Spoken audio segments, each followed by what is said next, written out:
días a todos y todas. Muchísimas gracias por acompañarnos en el ciclo de webinars Niñez Primero en la pandemia de COVID-19. En este día queremos agradecerle a todos y a todas por acompañarnos.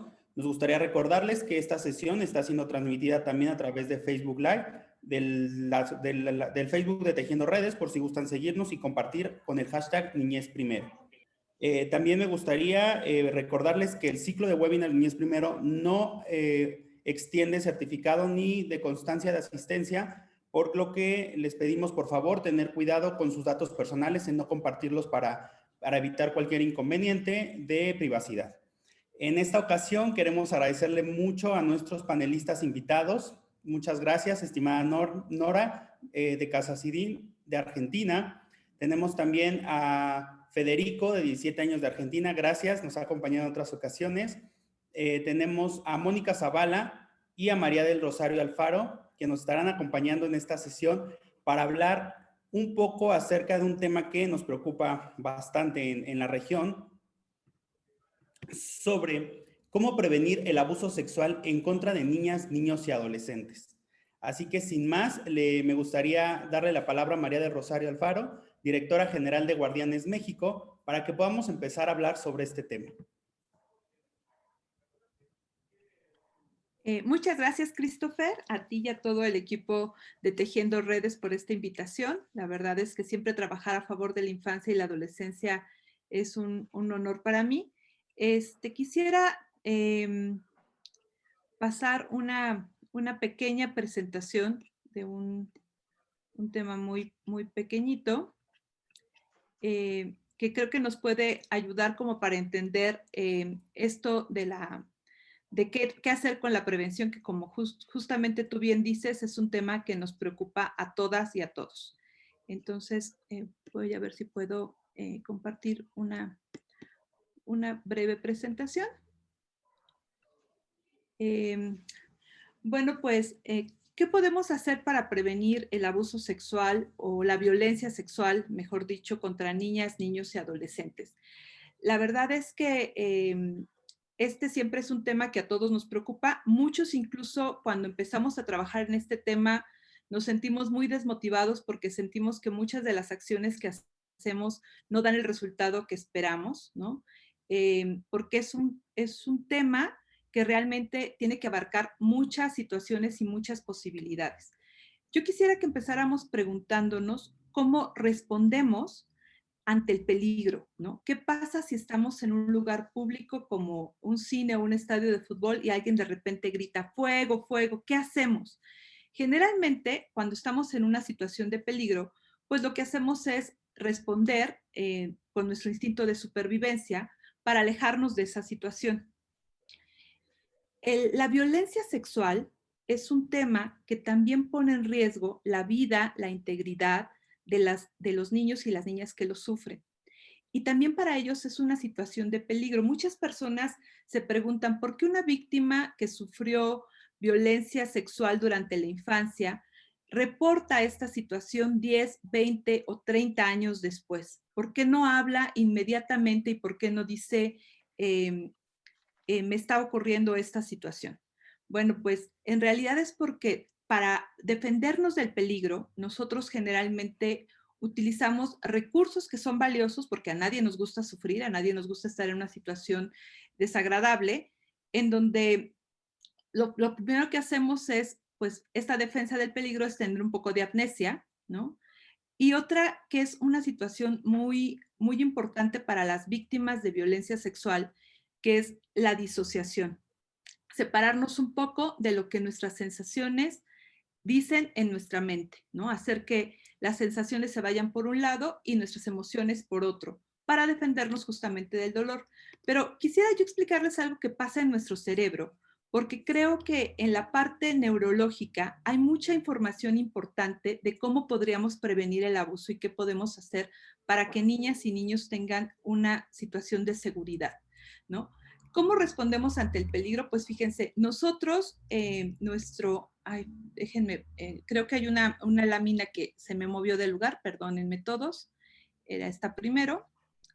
Nosotros generalmente cuando respondemos ante el peligro, ocurren estas situaciones en nuestro cerebro, ¿no? Fíjense, nuestro cerebro Cuando está en una situación de calma, cuando estamos en una situación en donde nos sentimos seguros, eh, las áreas del cerebro que más funcionan es la neocorteza y la corteza, y nuestro pensamiento se va abstracto y creativo. Podemos ver el futuro y el pasado con claridad, y nuestra esfera de preocupación es el mundo. Nos preocupa la paz mundial y que todo el mundo esté bien. En cambio, cuando estamos en una situación de alerta, como por ejemplo ahorita con esta situación del COVID, ya empieza a funcionar no solamente la corteza, sino la subcorteza, o sea, una parte más profunda del cerebro. El pensamiento se vuelve racional y concreto.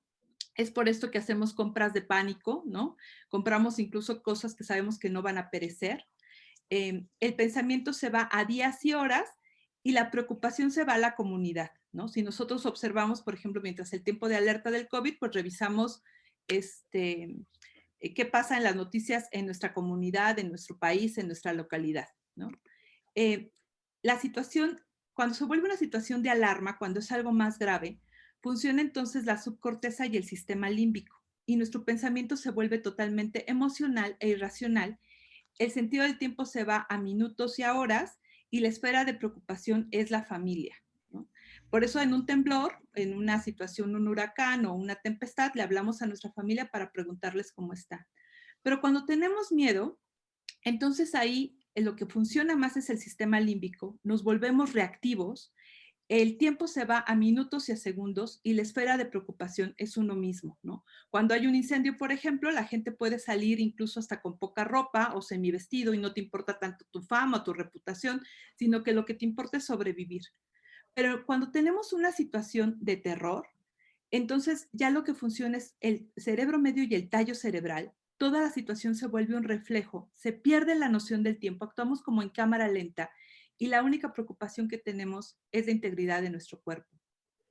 Muchos niños y muchas niñas cuando sufren violencia sexual, que yo quiero aclarar un poco esto, la violencia sexual que se sufre, según las estadísticas de la Organización Mundial de la Salud, 1 de cada 4 niñas y 1 de cada 6 niños va a sufrir violencia sexual antes de cumplir 18 años.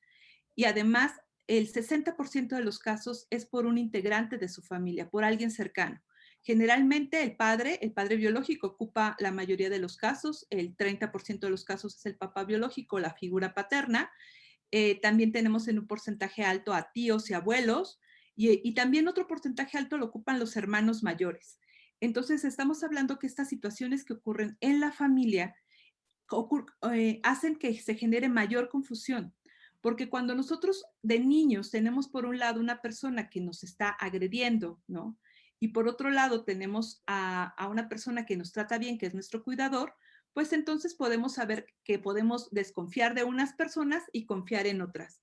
Pero cuando nuestro agresor es la misma persona que nos cuida, de la misma persona de la que dependemos, que nos da alimentación y bienestar, entonces eso se vuelve muy confuso en nuestro cerebro, ¿no?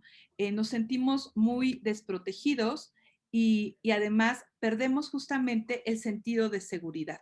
Entonces, justamente una de las cosas que nosotros en Guardianes decimos, que además tenemos muy claro que el abuso sexual infantil, la violencia sexual contra niñas y niños, no solamente es violencia física, ¿no? No solamente se trata de tener caricias y tocamientos inadecuados, o incluso un abuso más explícitamente sexual o erótico, sino que también existe el abuso sexual sin contacto físico, como lo que conocemos como grooming, como lo que pasa a través de las redes sociales cuando se manipula a los niños para conseguir de ellos material pornográfico, o incluso en muchos casos conseguir incluso hasta citas con los niños presenciales y con las niñas presenciales.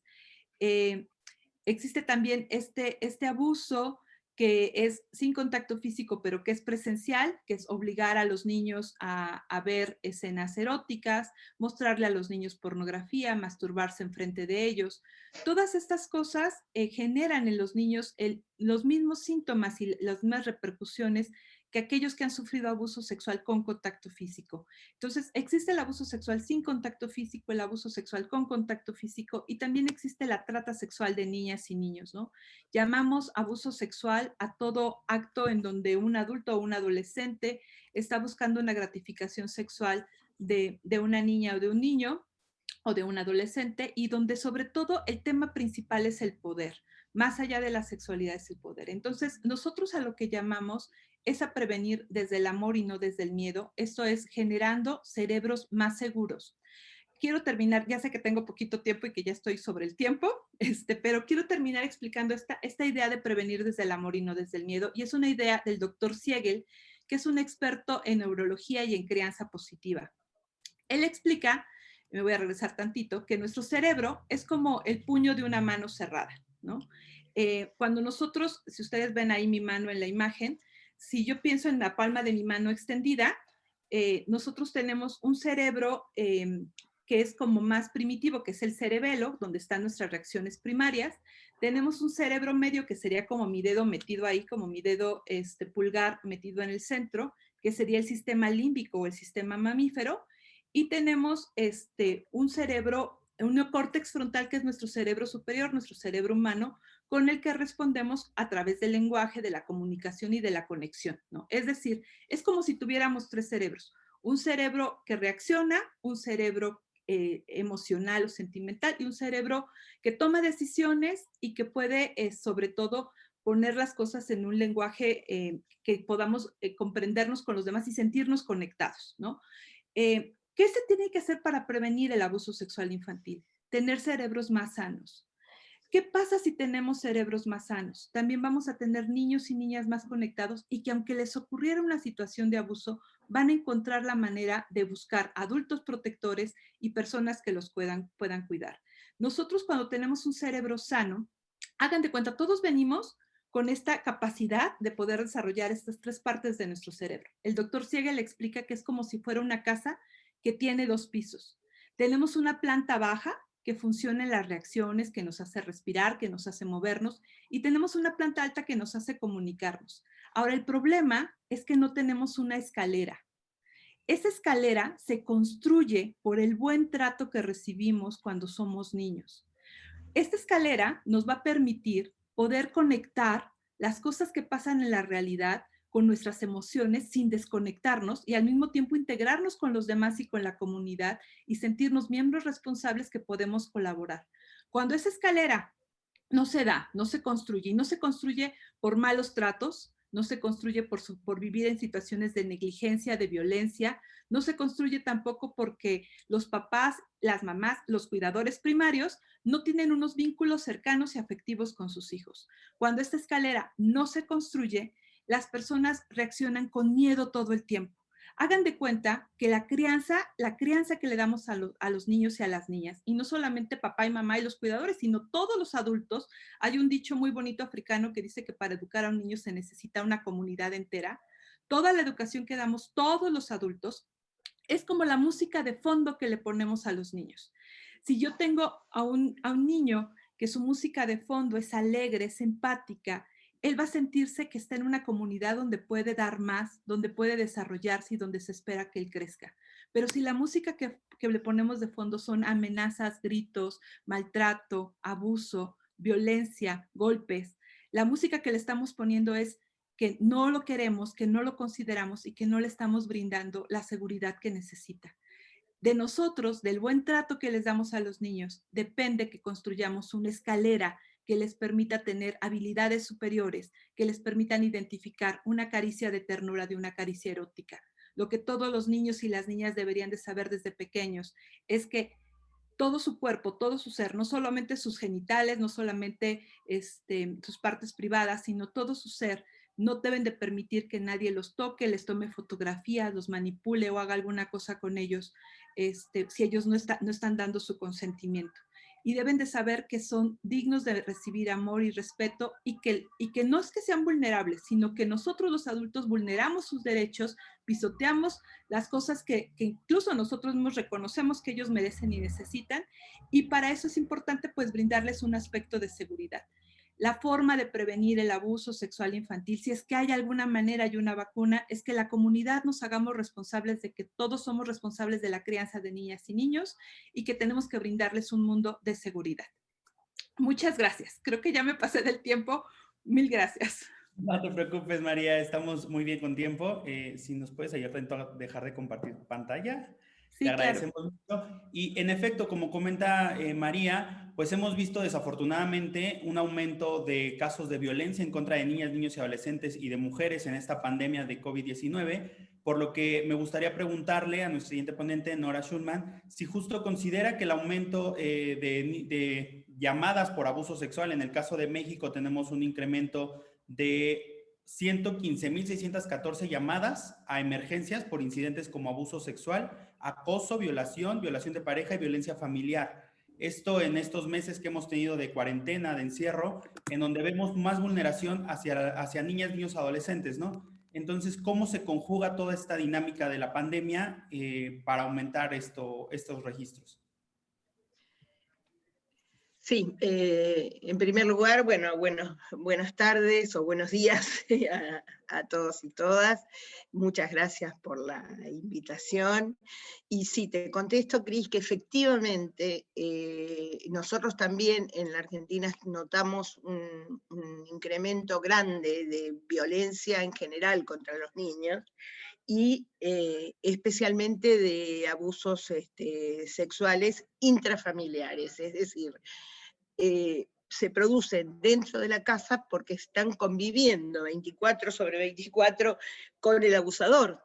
Y entonces esta imposibilidad del niño de encontrar referentes sanos o protectores o personas protectoras fuera del ámbito familiar se hace imposible.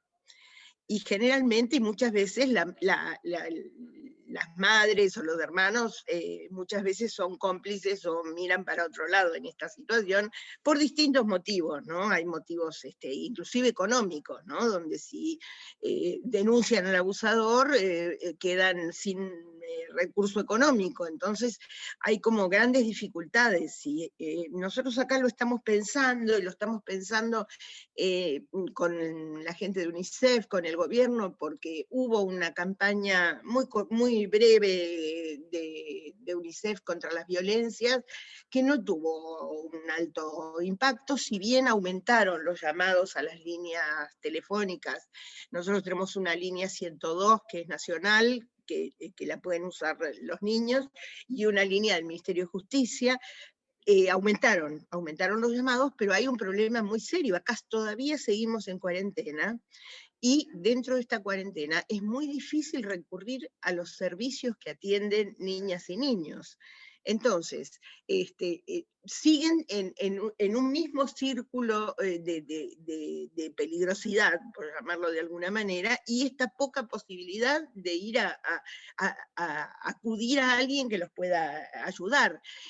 Lo pensamos desde distintos lugares, inclusive pensamos en un WhatsApp donde los chicos puedan meterse en el baño o en la cocina en algún momento y poder mandar un WhatsApp sin que alerten, digamos, al abusador, pero la verdad que en tiempos de pandemia se hace muy, muy complicado, además de que los niños están todo el día dentro de su casa. Aumenta, digamos, la tensión dentro del hogar, aumenta, digamos, en niños, lo estamos viendo en niños que no son víctimas. ¿Cómo no va a aumentar en un niño o una niña que es víctima y que está encerrado permanentemente con su abusador? Entonces hay un aumento grande, y la verdad es que lo que tenemos que pensar para prevenir, yo creo que es en la pospandemia. Es decir, ¿qué va a pasar después con esta cantidad tan grande y este aumento tan grande de situaciones de maltrato sexual, de abuso, de violencia? ¿Y qué vamos a hacer? ¿De qué manera estos niños van por algún lugar donde puedan ser no solo contenidos, sino poder reparar su aparato psíquico, ¿no? Porque acá tenemos grandes pensadores en temas de abuso sexual infantil, y todos coinciden. Por ejemplo, la doctora Eva Gibarti dice que es un ataque al niño permanente y sostenido en el tiempo, y a su vez la doctora Intevi dice algo que es una frase muy terrible, pero que es interesante el concepto, porque dice que es un disparo al aparato psíquico de los niños y de las niñas. Y me parece que este concepto de disparo es justamente como un tiro que ataca no solo su cuerpo, sino su estado mental y su estado psíquico. Entonces encontramos distintos síntomas en los niños, pero que no se pueden ver desde fuera en este momento. Esto es lo grave. Porque si un niño va a la escuela, por ejemplo, y tiene enuresis, o tiene retraso escolar, o habla en un idioma sexualizado, que son muchas de las características del abuso, pero no tiene a quién contarlo, no tiene a quién decirlo, se retrae para adentro, y es muy difícil sacarlo de esa situación. Entonces empiezan los miedos, los temores,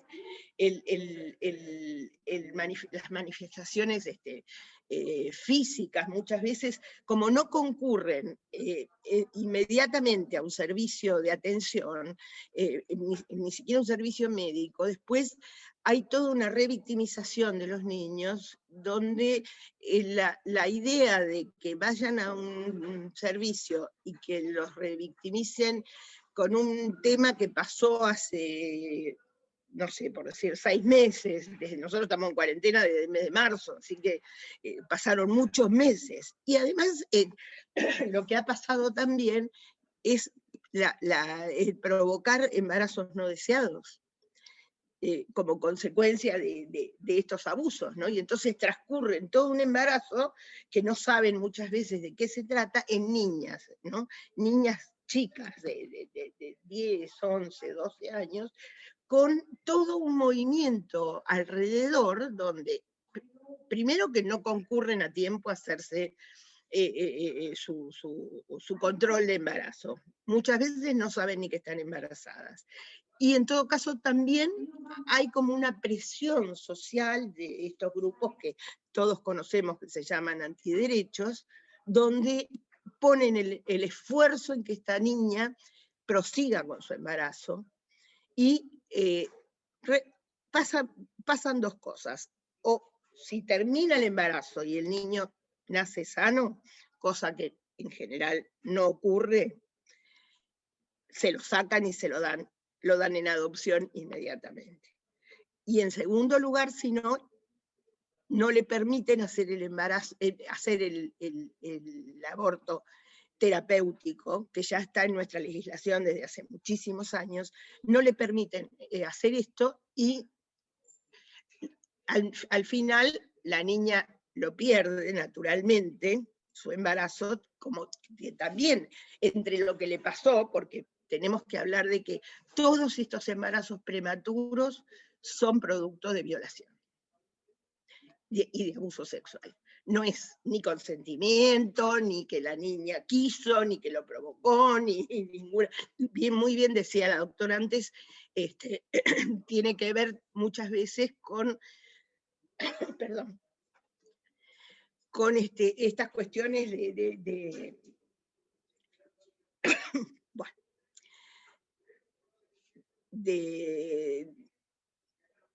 se me fue, se me fue. Pero volviendo, digamos, al tema, estas cuestiones que suceden dentro del hogar, y esta posibilidad, y de que siempre son violaciones, de esto estaba hablando, esta idea de que hay que tener el hijo porque el hijo es sagrado, y entonces es una criatura, no es una criatura.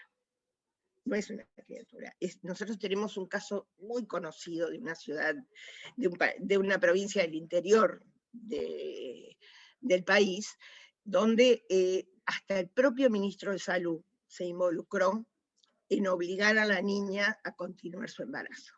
Y la niña, que había sido violada por su abuelastro, digamos, lo único que decía, y tenía 11 años la criatura, sáquenme esto que me metió el viejo adentro.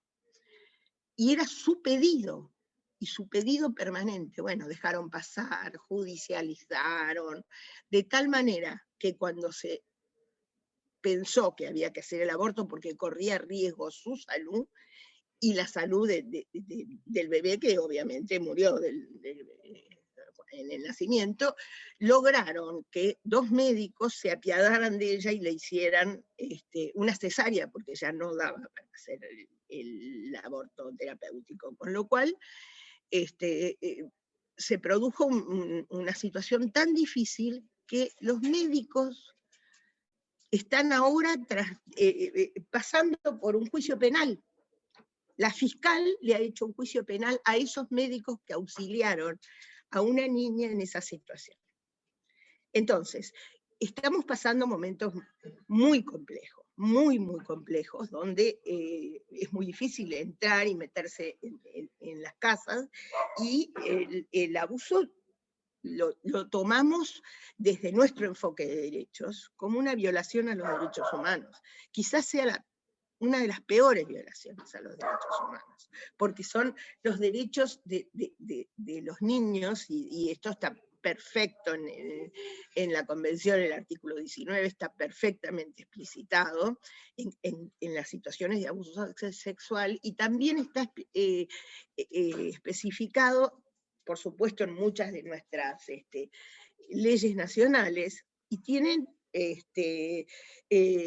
digamos, desde hace muchísimos años nosotros lo tenemos en el Código Penal, y es un delito. Yo creo que esto es un tema fundamental. No es solo lo que le produce al niño o a la niña, que es muchísimo, sino que además es un delito, está configurado como delito en nuestro Código Penal. Entonces, esta revictimización que se hace de los niños, primero por lo que les pasó, segundo por muchas veces la morbosidad con que se toma el tema desde ámbitos médicos, desde ámbitos psicológicos, y fundamentalmente desde los ámbitos judiciales, se toma como en primer lugar, no escuchan lo que dice el niño, ¿no? Está toda esta cuestión de que mienten, de que están inventando, de que dicen cosas que no son ciertas, hasta llegar a que, bueno, es tu papá o es tu abuelo y es la familia, y entonces como es la familia, tenés que verlo. Yo he conocido a una trabajadora social en un juzgado que era para la época de Navidad, y le estaban diciendo a una niña que había sido abusada desde hacía como 5 años, bueno, vos quédate tranquila, porque es tu papá, y tu papá te va a hacer lindos regalos para Navidad, y entonces no tenés que estar enojada, tenés que ir y verlo y contactarte con tu papá. Entonces, estas son las cuestiones, me parece, más graves y más profundas, ¿no? Y también esta consideración de que el abuso sexual infantil contra la infancia cruza todas las clases sociales y todas las culturas.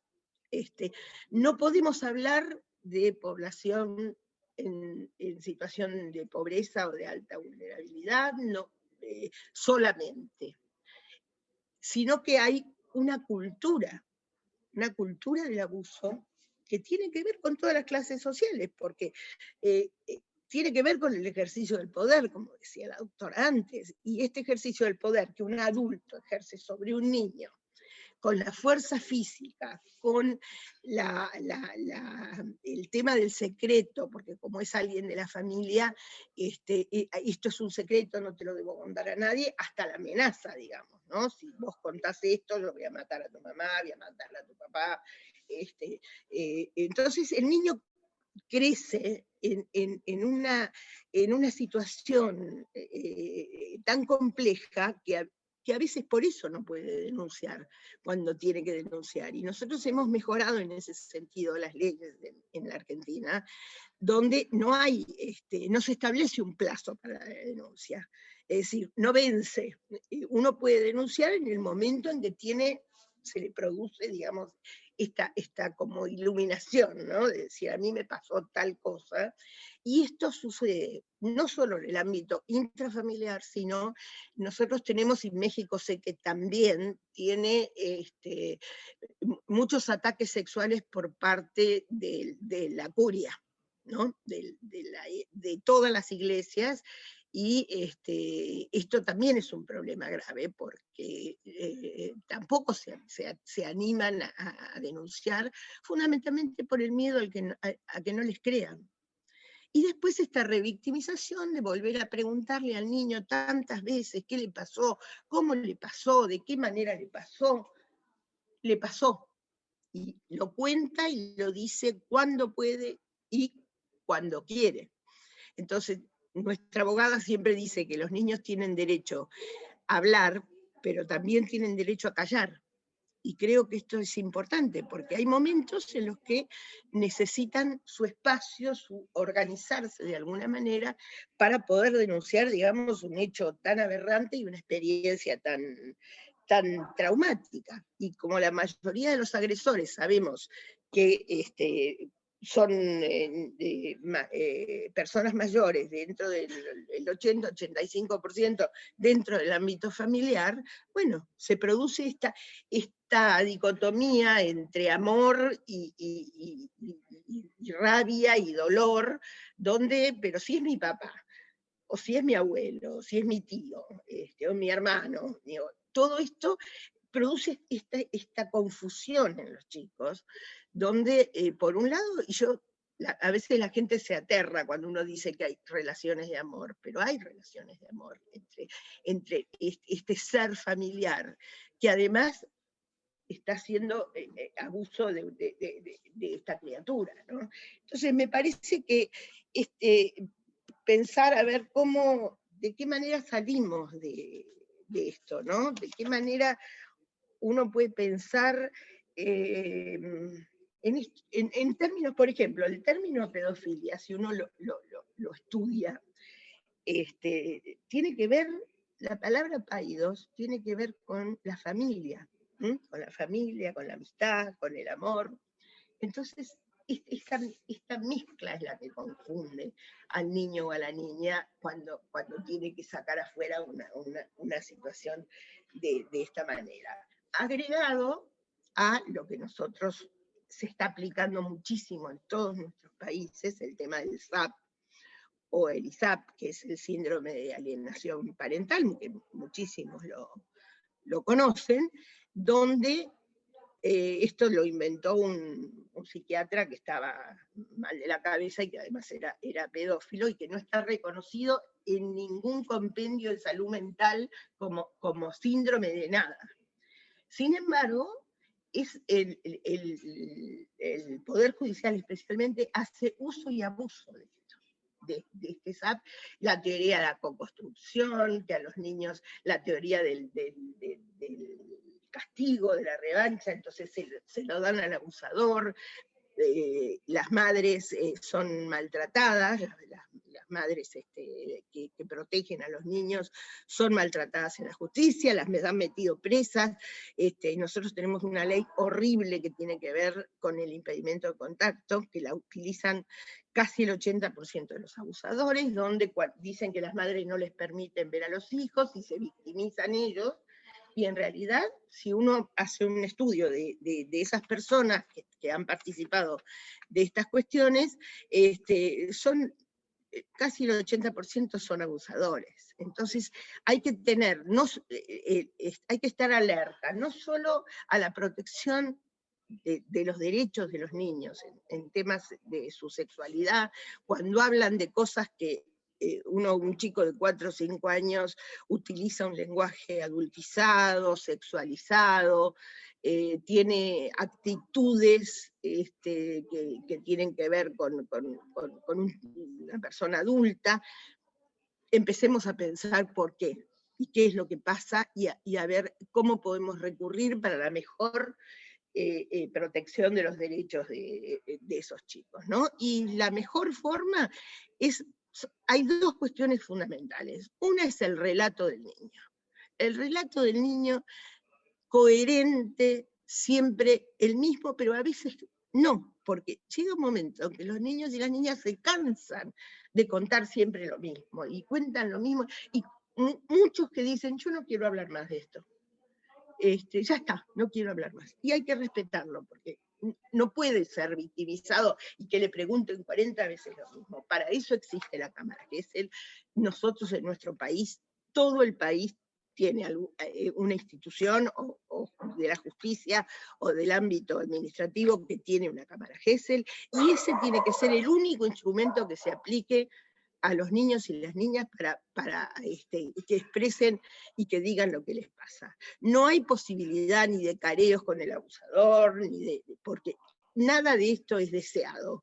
Entonces, no puede ser que en un ámbito judicial, que debería ser de defensa de los niños y de las niñas, se revictimice a los niños poniendo enfrente al abusador y darle la posibilidad de que el abusador lo manipule, digamos, aunque sea de forma, ¿cómo puedo decir?, corporal, ¿no? Yo recuerdo que nosotros llevamos el caso de un cura muy conocido acá, donde defendimos a los chicos, y yo recuerdo que nosotros pedimos especialmente en el juzgado que los pusieran en un lugar diferente. Sin embargo, estuvieron a la misma altura y el cura con la mirada, los manipulaba con la mirada. El odio que les transmitía y el miedo que les transmitía, y eso que los chicos ya eran adultos. Pero estas situaciones de confrontación son las que producen muchas veces el miedo a la denuncia. El miedo a que, no, si cuento qué me va a pasar, mejor me quedo con lo que tengo, y bueno, y cuando puedo, lo digo. Entonces me parece que en este momento tenemos que pensar ya no solo en lo que está pasando ahora, sino en lo que va a pasar después. ¿Cómo armamos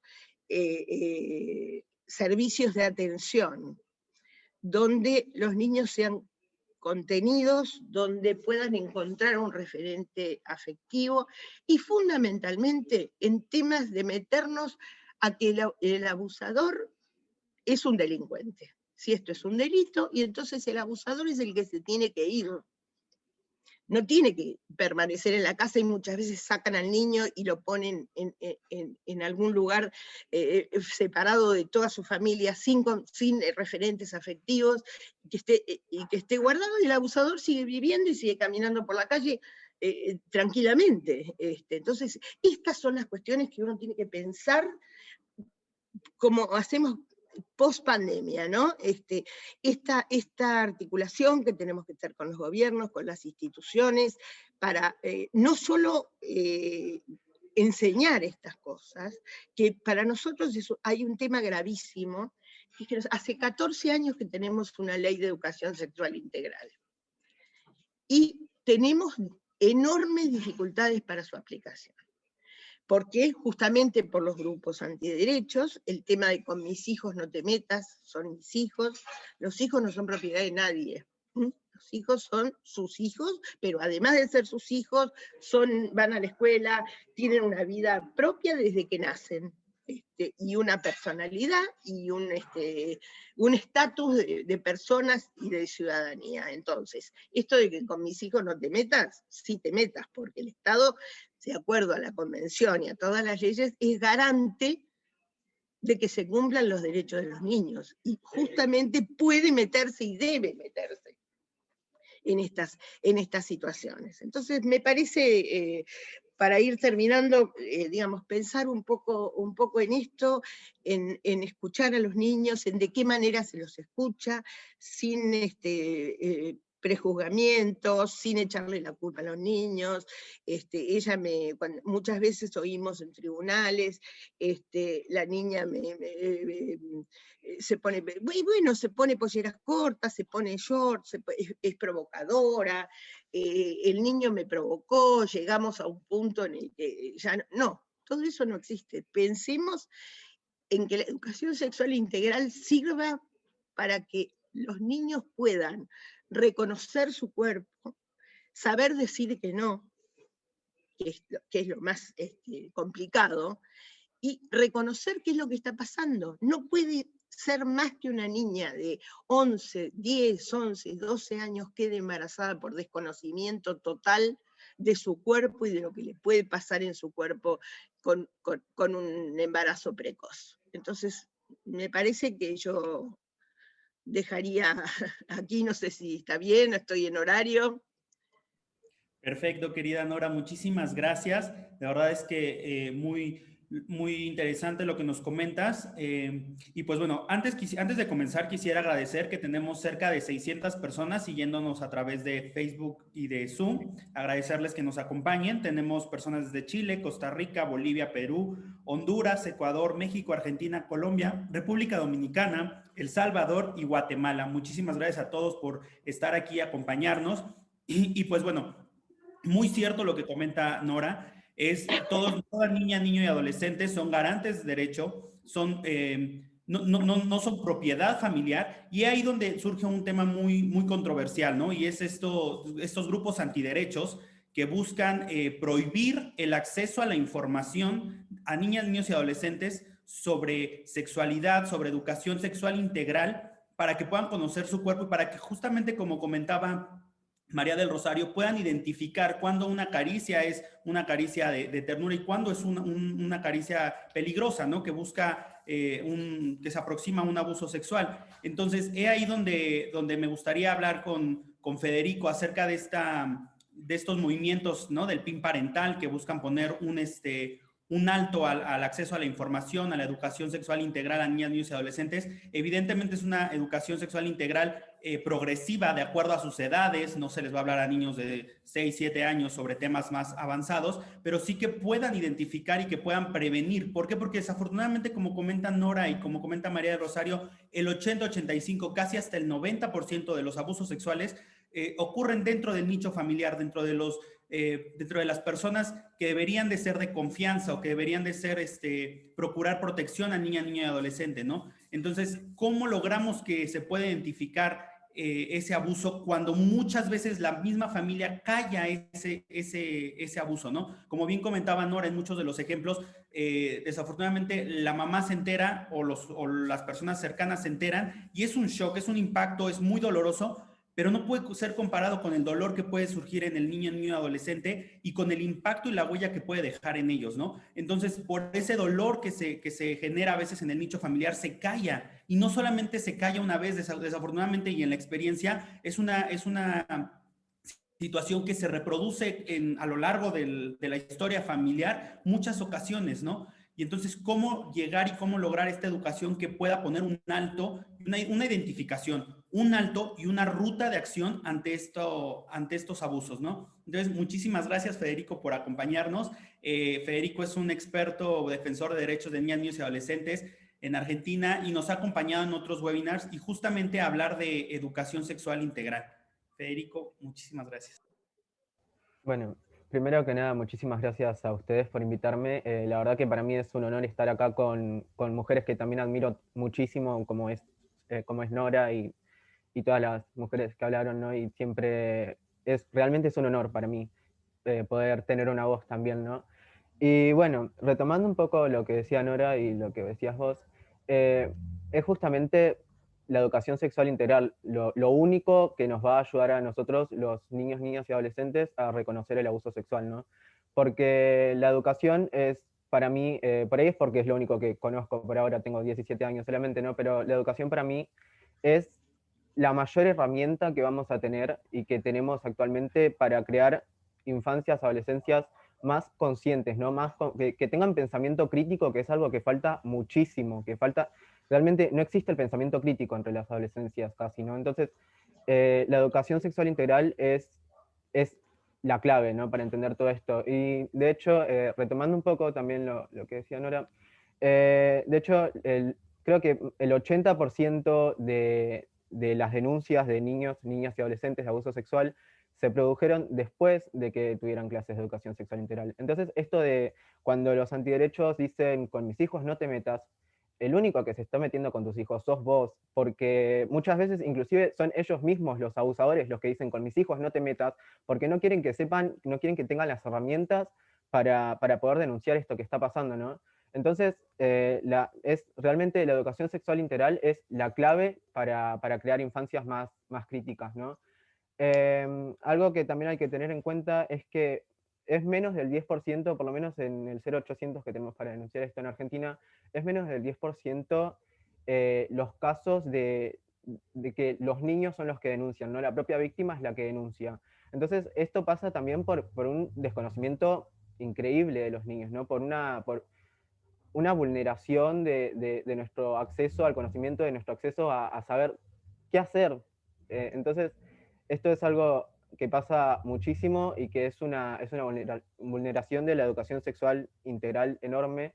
Y de hecho, bueno, yo tengo 17 años, estoy en mi último año de secundaria y me puse a pensar hoy, mientras estaban hablando, que en todos mis años de secundaria, la verdad que tengo muchísima suerte de la escuela en la que terminé porque me enseñaron un montón, me ayudaron un montón a entenderme a mí mismo, a entender a los otros también, y tuve profesores increíbles y se habló de educación sexual integral, pero la falta de esta perspectiva de género quizás, ¿no? Y de esta perspectiva de hablar desde el respeto y respetarnos a nosotros mismos y a los demás, generó que, por ejemplo, todas mis compañeras que fueron víctimas de abuso sexual integral no tuvieran idea de lo que estaban pasando y no lo pudieran reconocer, ¿no?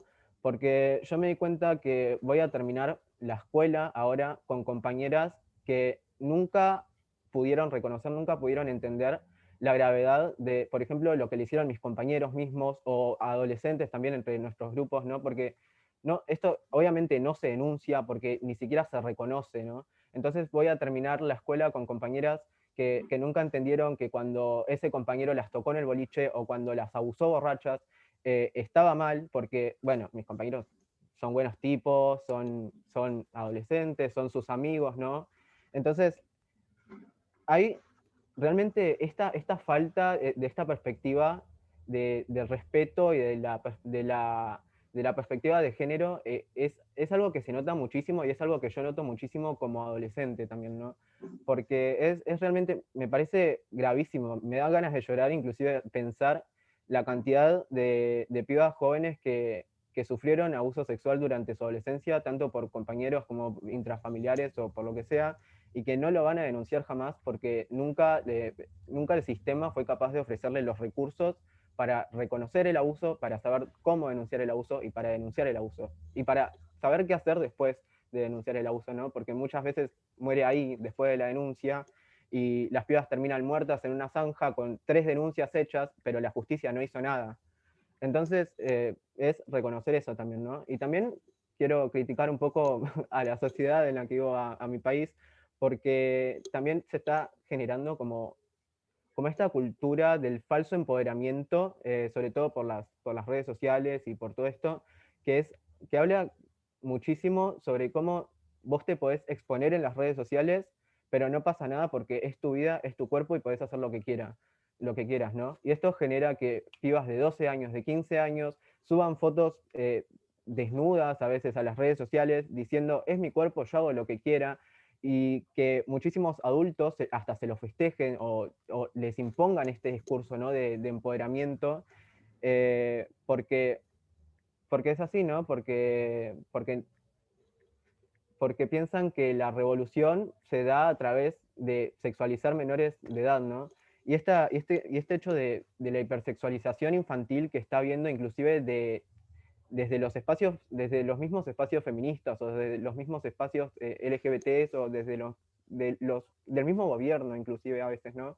De todo esto por ejemplo, el llamar a la explotación sexual como un trabajo digno y imponer este discurso sobre todo en las adolescencias, porque van a las pibas más jóvenes y atacan a las pibas más jóvenes, van por ellas, y los mismos estados y la misma sociedad imponiendo todo este discurso tan aberrante de trabajo digno, como de la explotación sexual como trabajo digno, o de inclusive, o sea, esto de, por ejemplo, yo estaba en Twitter ayer y me apareció un tweet de la nada que hablaba sobre cómo una piba apenas después de cumplir 18 años se abrió un OnlyFans, que para los que no saben lo que es una página de prostitución por redes sociales que se está consumiendo muchísimo ahora. Y se abrió un OnlyFans y todo el mundo se lo estaba festejando. Una piba que acababa de cumplir 18 años. Y la verdad que si este discurso del empoderamiento sexual no es grooming, yo no sé qué es, porque es literalmente grooming, es acoso sexual y es atacar a nuestras infancias, es atacarnos a nosotros. Y yo siento que muchas personas cuando atacan, o sea, cuando hablamos de esto nos toman de anticuados o de que nos quedamos en el siglo pasado, pero la verdad es que yo estoy hablando de esto porque lo viví y lo vivo día a día, y lo veo día a día y veo lo terrible que es este discurso, ¿no? Y todo esto de esta desinformación que hay en general, ¿no? Por ejemplo, influencers de las redes sociales o personas de los medios de comunicación tradicional diciendo, por ejemplo, que a las nenas de 10 años hay que hacerles ver pornografía para que aprendan. Esto pasó, es real. O Jimena Barón, una cantante de acá que le encanta promover la prostitución, la explotación sexual como trabajo digno, y está destinado a adolescentes, ¿no? A niñas y que están están en proceso de crecimiento y que no tienen idea y que ven un discurso que es tan liberal, tan hermoso, tan empoderante, que parece buenísimo, pero vos lo analizás 2 segundos y te das cuenta de lo terrible que es. No me alcanzan las palabras para definirlo. Entonces, creo que la educación sexual integral es lo que nos permitiría a nosotros empezar a reconocer cuando los adultos nos están, ¿cómo lo digo? Sin usar una palabra no apta, ¿no? Cuando los adultos nos están desinformando y cuando están jugando en nuestro contra y cuando se están aprovechando de nosotros.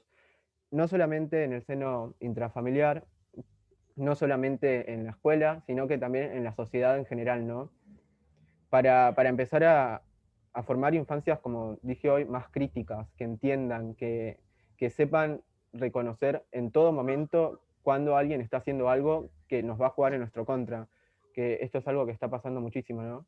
Entonces, es hablar de esto, ¿no? De cómo la educación sexual integral tiene que empezar a darse en las escuelas como corresponde, porque la verdad que en Argentina tenemos una ley hermosa, varía según los países de Latinoamérica, pero por lo general todos tenemos alguna ley más o menos bien armada, pero después en la práctica se da terriblemente mal, ¿no? Y nos enseñan cosas que por ahí no nos interesan en realidad y no nos enseñan lo que necesitamos saber y lo que necesitamos reconocer, que es que justamente mis compañeras y que las pibas de mi edad empiecen a reconocer que fueron abusadas, empiecen a entender la gravedad de que alguien las toque sin su consentimiento, también les hable por redes sociales, personas de 30 años que les hablan por redes sociales a pibitas o que les liquean las fotos que suben desnudas, ¿no? Entonces, empezar a reconocer todo esto.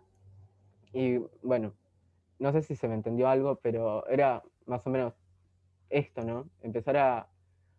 Y también incidir en la educación sexual integral, porque nosotros merecemos ser inclusive quienes elijamos nuestro programa de ESI, ¿no?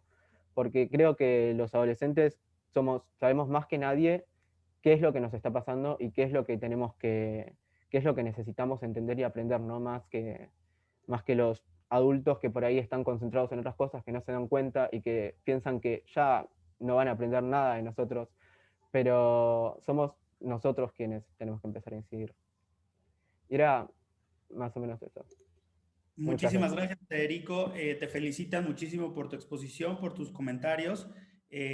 Nos dicen que consideran que darle la voz a un adolescente para exponer lo que está pasando actualmente en cuanto a educación sexual es lo más acertado que he visto durante los webinars. Felicidades, Federico, por exponer ideas tan críticas y realistas contextualizadas a la actualidad. Efectivamente, pues escuchar la voz de niñas, niños y adolescentes no solamente es hacerlos partícipe de su derecho, sino también cambiar esta perspectiva adultocéntrica de sentir que su pensamiento, su perspectiva, sus emociones incluso no cuentan a la hora de hacer política pública o a la hora de tomar decisiones jurídicas en este caso, ¿no? Como comentaba Nora, pues ojalá podamos promover en toda la región que justo el abuso sexual no prescriba como delito, ya que el impacto que generan las personas, pues una persona víctima de abuso sexual puede reconocerlo, puede exponerlo muchísimos años después de que haya pasado, y entonces ahí donde nos toca como sociedad darle la oportunidad de que este delito no prescriba y poder llevarse a cabo la justicia a la que tienen derecho, ¿no? Muchísimas gracias a todos los que nos han estado comentando. Desde Patricia Guerrero nos felicita por los aportes desde México. Sonia Edith Choque Cabrera nos dice que muchísimas felicidades por el trabajo y por la defensa en contra de la violencia que viven niñas, niños y adolescentes. Lo que hay es que no se menciona en ocasiones y que en ocasiones no se menciona en los talleres y es necesario conocer la realidad total y el sufrimiento que viven las víctimas. Efectivamente, nos saludan también desde Ciudad Obregón en Sonora, México, desde Caqueta, Colombia, disculpen. Nos hacen algunas preguntas en donde nos gustaría integrar a Nora, Federico y María del Rosario. Nos dicen, ¿cuál sería una buena ruta de comunicación para que un niño pequeño reciba ayuda?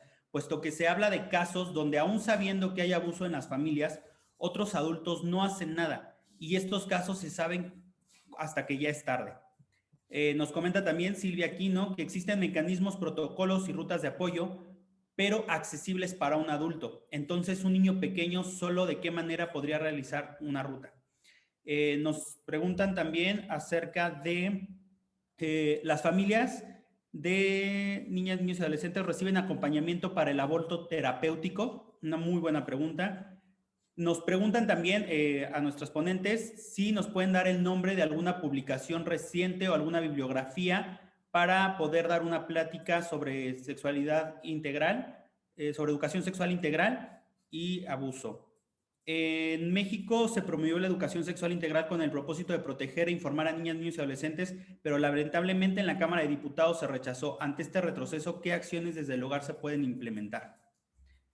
Y déjenme compartir unas preguntas más de Facebook.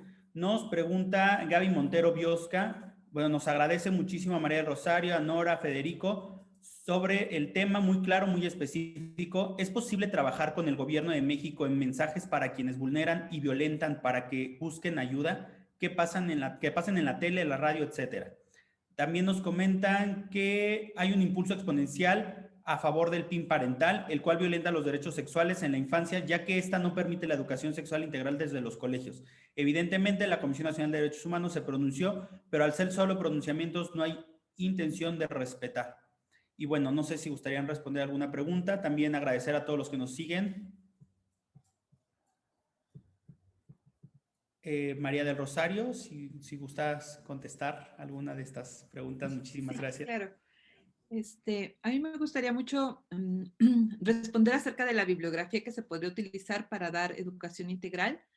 Yo creo que justamente, como estamos hablando de educación, es un tema que es muy amplio y que hay mucha bibliografía. En el caso del tema del que yo hablé, que fue que para prevenir es necesario dar buen trato a niñas y niños, yo recomendaría los libros del doctor Daniel Siegel, que tiene varios, y uno de ellos es El cerebro del niño, otro es Disciplina sin lágrimas, que creo que es un libro muy, muy adecuado justamente para poder entender qué es educación, ¿no? A veces pensamos que educar, y por ejemplo en México tenemos esta idea de que cuando damos una nalgada a tiempo, incluso le decimos de esta manera, cuando castigamos, cuando corregimos a los niños, incluso cuando los mandamos a pensar a un rincón, es un medio educativo que está evitando una conducta negativa y que está haciendo que los niños reflexionen, ¿no?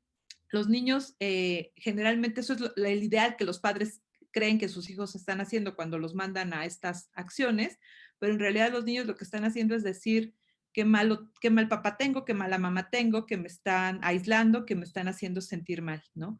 La disciplina no significa castigar. Disciplinar significa conectarse emocionalmente con los niños y las niñas y entender cuál es su estado emocional para poderlos ayudar a desarrollar un cerebro superior. También los libros del doctor Jorge Barudi se me hace que son sumamente adecuados para, o sea, cualquiera de los libros del doctor Jorge Barudi, del doctor Siegel, y creo también que siempre para hablar de un modelo integral de sexualidad tenemos que revisar la bibliografía de el doctor Eusebio Rubio, que habla de los solones de la sexualidad y que entonces enmarca muy bien en un cuadro integral que la sexualidad pues es el género, nuestros vínculos afectivos, la reproductividad y el erotismo. Creo que cuando la educación sexual es integral y es además complementaria, yo creo que también, por ejemplo, otro tema importante es quién debe de dar educación. Como muy bien Federico dice, yo creo que también un tema que hace mucha falta es que escuchemos la voz de las niñas y los niños, ¿no?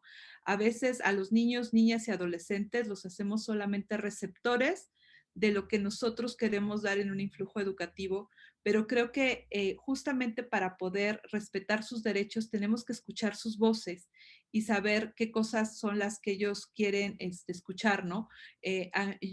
Yo cuando les doy pláticas a papás, luego les digo que me sorprende mucho porque muchos papás no quieren que a sus hijos les hablen de sexualidad, ¿no? Y cuando nosotros les preguntamos a los niños y a las niñas qué han escuchado de sexualidad, tienen muchas más ideas y fantasías y cosas. Y a veces tienen, o sea, los niños actualmente no es que carezcan de información. A veces creo que tienen mucha información y no es la información más adecuada ni a su edad, ni a su sensibilidad, ni tampoco la más acertada, ¿no? La más asertiva, la más científica.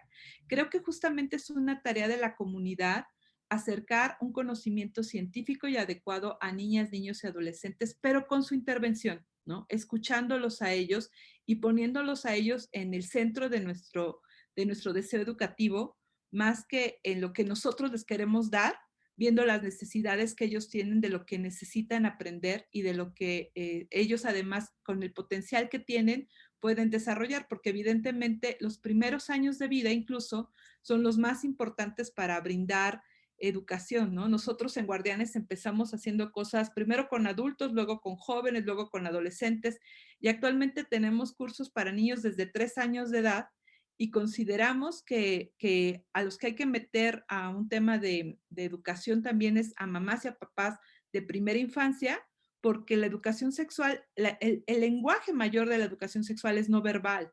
Tiene que ver con cómo abrazamos, con cómo miramos, con cómo acariciamos. Entonces, todas esas cosas son desde pequeños y los niños al principio tienen totalmente un aprendizaje vicario.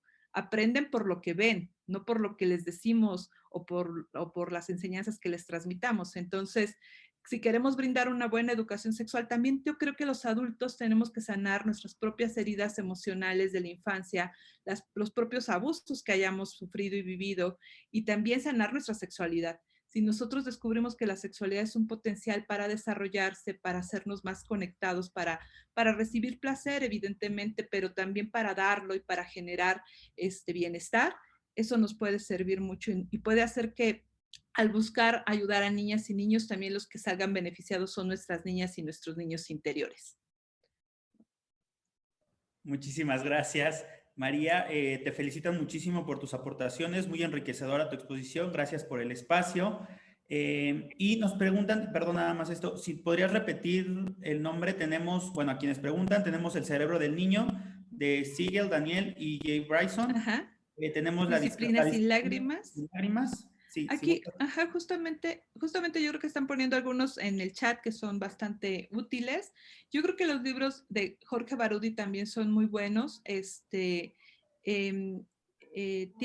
sobre todo uno sobre violencia sexual que es muy enriquecedor, pero se me está escapando ahorita el nombre y no quiero decir un nombre inadecuado. Si no, ahorita yo regreso, lo busco para darles la bibliografía bien, porque a veces con los nombres se me escapa la información, pero sobre todo, por ejemplo, hay un libro de Barudi que ahorita me viene a la mente que se llama Inteligencia Maternal, que a mí se me hace que es un libro muy bueno porque no se refiere solamente al trabajo de maternaje que hacemos las mujeres con los niños, sino a que todos, hombres y mujeres, en esta perspectiva también un poco de género, tenemos que desarrollar habilidades parentales. Y creo que, por ejemplo, ahí los hombres sí llevan un retroceso muy grande, ¿no?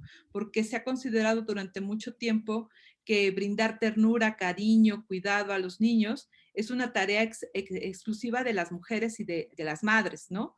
Cuando en realidad los niños también necesitan esta cercanía de una figura paterna, ¿no? De padres, abuelos y tíos, y que tal vez incluso el permitir que los hombres puedan desarrollar su ternura y que puedan también participar de la crianza y de asuntos de crianza, o sea, que cambiar pañales, dar de comer, jugar con los niños, no son tareas femeninas, son tareas de todos, puede ayudarles también a los hombres a desarrollar una parte más sensible y también, tal vez, o sea, yo tengo a veces las hipótesis de que, ¿por qué la mayoría de los agresores sexuales son hombres? ¿No? Casi el 95% de los casos son hombres y hay mujeres agresoras también, pero en un porcentaje mucho más bajo, ¿no? Un 5%, un 3%, algunos autores hablan de un 3%, algunos otros de un 5%.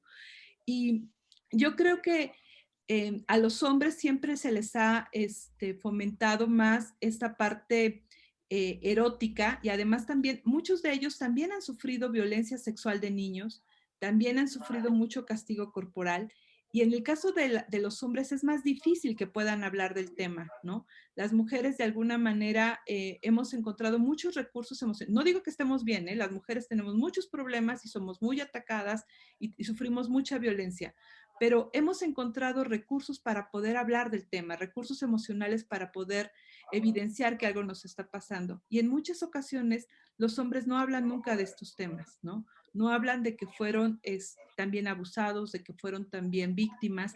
Y creo que a veces lo que repetimos es un ciclo de violencia todo el tiempo, ¿no? Entonces, si a los hombres también se les permitiera desarrollar esta parte de maternaje, que por eso me vino a la mente esto por el libro de Barudi, que se llama Inteligencia Maternal, ¿no? En donde invita también a los hombres a desarrollar esta inteligencia. Creo que este contacto más afectivo podría ayudarnos también a sanar muchos vínculos de la paternidad, ¿no? En donde tenemos en esta situación patriarcal, en esta cultura patriarcal en la que vivimos, es muy interesante porque la figura del padre es una figura a veces muy ausente, ¿no? Porque es un padre más bien que está para regañar, corregir, castigar, y no es un padre que está para ser padre, para conectarse, para brindar seguridad, para dar afecto. Y esa es una cosa que necesitamos. Necesitamos más hombres comprometidos con la crianza de sus hijos. Muchísimas gracias. Efectivamente, creo que todo este tema de las emociones nos corresponde a todos y ser responsables de esta educación emocional que nos pueda, como adultos, también sanar nuestras heridas para poder transmitir a las futuras generaciones, pues también conocimientos y una educación emocional que les permita prevenir y evitar todas estas causas sociales que nos aquejan tanto, ¿no? La violencia, esta educación machista, esta cultura que nos ha pues dañado tanto realmente, ¿no? Nora, si gustas también compartirnos tus comentarios finales o responder alguna de las preguntas, te lo agradeceríamos muchísimo. Sí, hay muchas preguntas, pero yo, bueno, ahí puse alguna bibliografía en el chat, pero también quería contestar algunas cuestiones que hablaban de las rutas críticas o cómo hacer que los niños pequeños hagan las denuncias. Nosotros tenemos en la Argentina, por ley, la figura del abogado del niño. Obviamente para niños muy chicos suelen ser las mamás las que hacen la denuncia, o algún familiar, o algún docente.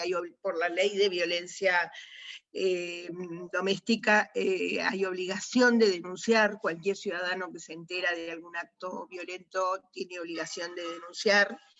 Y entonces tenemos esta posibilidad para los niños muy pequeños. Para los niños un poco más grandes, la figura del abogado del niño, que lo representa y que es su abogado de confianza, y que escucha estrictamente al niño desde un enfoque de derechos y se presenta a defender al niño, especialmente en los tribunales, ¿no? Y tenemos muchísimos temas de abuso sexual donde hemos representado a niños. Hay bastante disgusto en los tribunales y en la justicia cuando se presenta un abogado del niño, o un niño con su abogado de confianza, pero sin embargo estamos imponiendo la figura, y esto es muy importante porque es la palabra del niño a través de un adulto que trabaja de alguna manera para el niño. Entonces, me parece que este es un camino que debemos seguir, no tener miedo de denunciar, es difícil, es un camino difícil y complicado, pero hay que denunciar porque es la única prueba que existe, es la voz del niño, y entonces hay que tomarlo en cámara Gesell para que diga lo que tiene que decir en un ámbito de confianza, donde lo escuchen personas que saben de qué están hablando, ¿no? Y no cualquiera que a lo mejor lo toma, la entrevista al niño se la toma el oficial del juzgado y que no sabe de qué está hablando, y que es lo mismo tomar una denuncia de robar un celular o un banco que tomarle una denuncia a un niño. Es decir, hay protocolos para la justicia, hay protocolos para un montón de cuestiones, y hay protocolos hospitalarios, digamos, no es que no existan elementos, hay resistencia a utilizarlos. Entonces, los médicos tienen su resistencia con la objeción de conciencia, los maestros a veces no saben para qué lado ir y entonces están problematizados para hacer la denuncia. Los médicos muchas veces piensan que si hacen la denuncia después les va a volver a través de la mala praxis. Entonces hay como no hay una cultura de protección de los derechos del niño en este sentido, en todos los ámbitos por los que el niño transita, ¿no?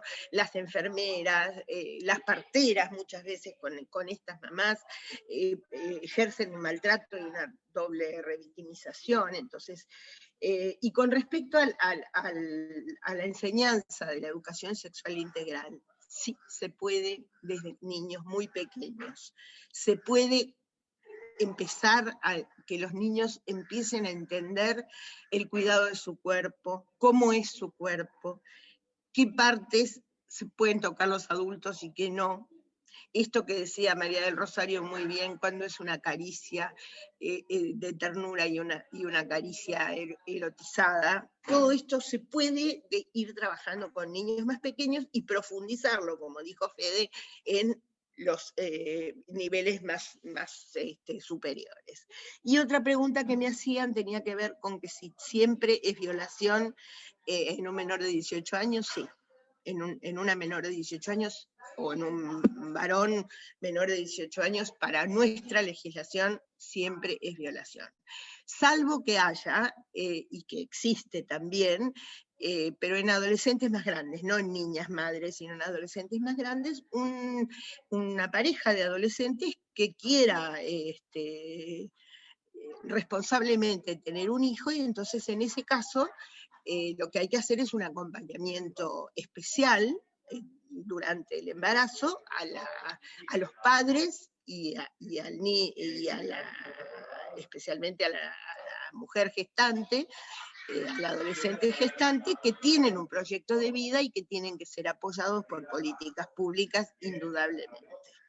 Y el otro tema que quería tocar, que por ahí preguntaban si se podía trabajar con el gobierno, justamente una de las cuestiones que nosotros hemos aprendido es trabajar articuladamente, y para eso son de mucha utilidad las instituciones internacionales. Por ejemplo, UNICEF es una organización que en nuestro país tiene mucha influencia y que es como muchas veces mediadora entre los gobiernos y las organizaciones de la sociedad civil, y que nos permite, por ejemplo, la campaña de violencia hacerla todos juntos, escuchando las opiniones de todos. Entonces, se puede, es difícil a veces llegar a todos los estamentos del Estado, es difícil aunar un pensamiento con respecto a este tema, pero es mucho más difícil la parte cultural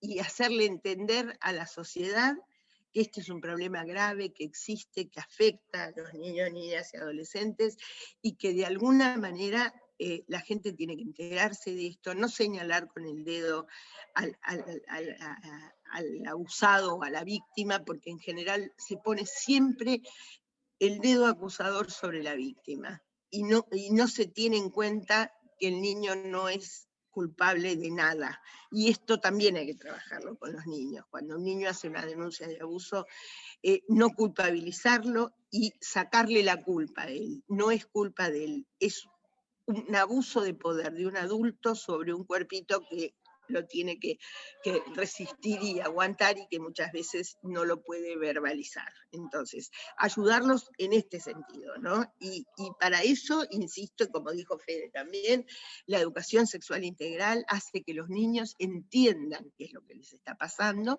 y que se puedan producir o provocar una denuncia, porque a veces la misma madre no sabe.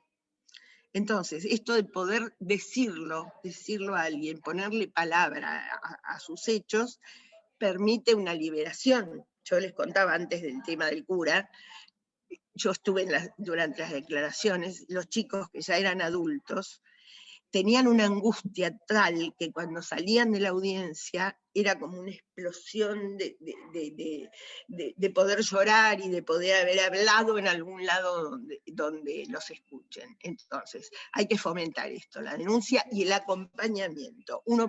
Para eso estamos los profesionales que trabajamos con este tema, para acompañar a los niños y a las madres que denuncian y hacerles entender esto a los chicos. No son culpables. Las víctimas de abuso no son culpables, son víctimas. Y los otros son victimarios. Entonces, pongamos el esfuerzo en culpar al victimario y sacarle la angustia al niño de que él no es culpable de nada.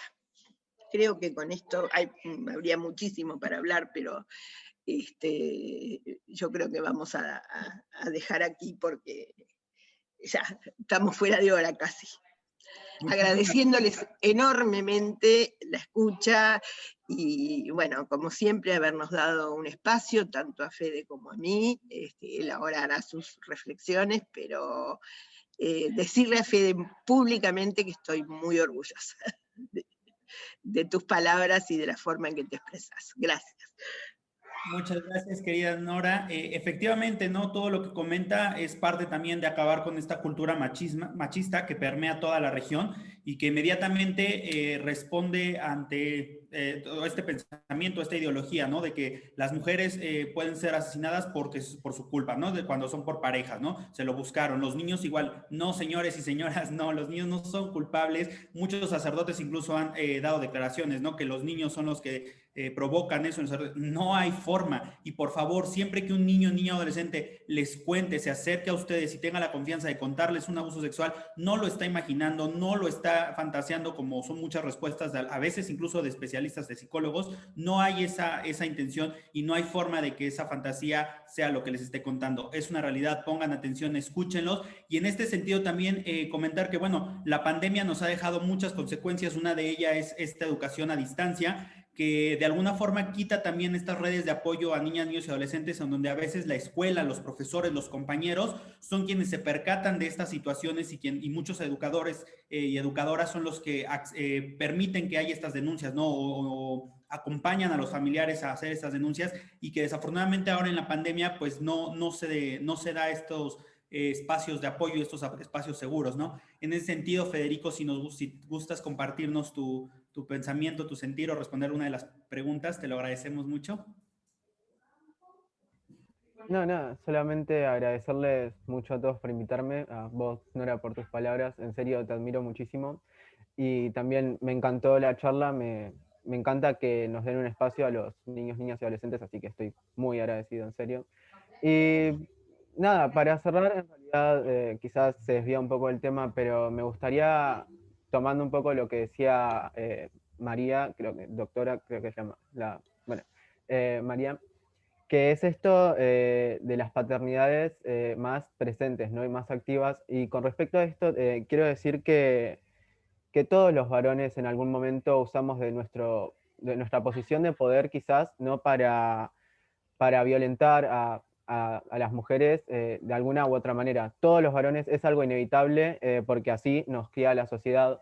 Entonces, quizás hacerle un llamado a todos los varones del público, a todos los varones que nos están escuchando y sobre todo a todos los padres, de empezar a a deconstruir quizás estas ideas, ¿no? Que quizás tenemos tan metidas adentro nuestro que pensamos que son normales, que es lo normal y que son cosas que no se pueden cambiar o que son cosas que están bien, pero que no están bien.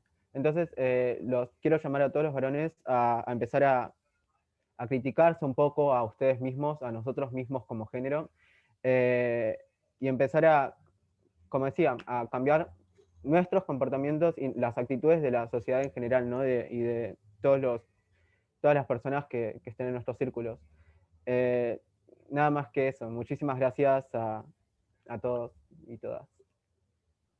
Muchísimas gracias, Federico. Pues bueno, agradecerle a todas y todos los que nos han acompañado. Nos dan muchísimas felicitaciones a Federico, a Nora, a María del Rosario. Comentan también mucha bibliografía, pueden tomarla de aquí del chat. Recordarles también que la grabación se quedará en el Facebook de Tejiendo Redes Infancia. Síganos a través de redes sociales, Facebook, Instagram, Twitter y TikTok también, para niños y adolescentes. Y bueno, comentan aquí alguno también el árbol de Chicoca, de nuestra querida Lida Lieberman. Le mandamos un saludo. Agradecerles a todos los que nos acompañaron. Recordarles que mañana miércoles estaremos hablando sobre cómo brindar atención de emergencia ante casos de abuso sexual. Y el jueves nos compartirán información acerca de cómo avanzamos para garantizar el acceso a la justicia ante casos de abuso sexual. Les invitamos a seguirnos acompañando. Compartan este video que está en Facebook con sus conocidos. Estamos también... Si gustan contactarnos a través de las redes sociales o de los correos que compartieron nuestros panelistas. Agradecerle nuevamente a Federico, Nora y María del Rosario por sus aportes tan valiosos. A mi colega Verónica Morales por estar detrás de todo esto para que se lleve a cabo. Y pues bueno, los estaremos esperando el día de mañana y el jueves para seguir con nuestro ciclo de webinar Niñez Primero. Muchísimas gracias a todos y todas. Un abrazo.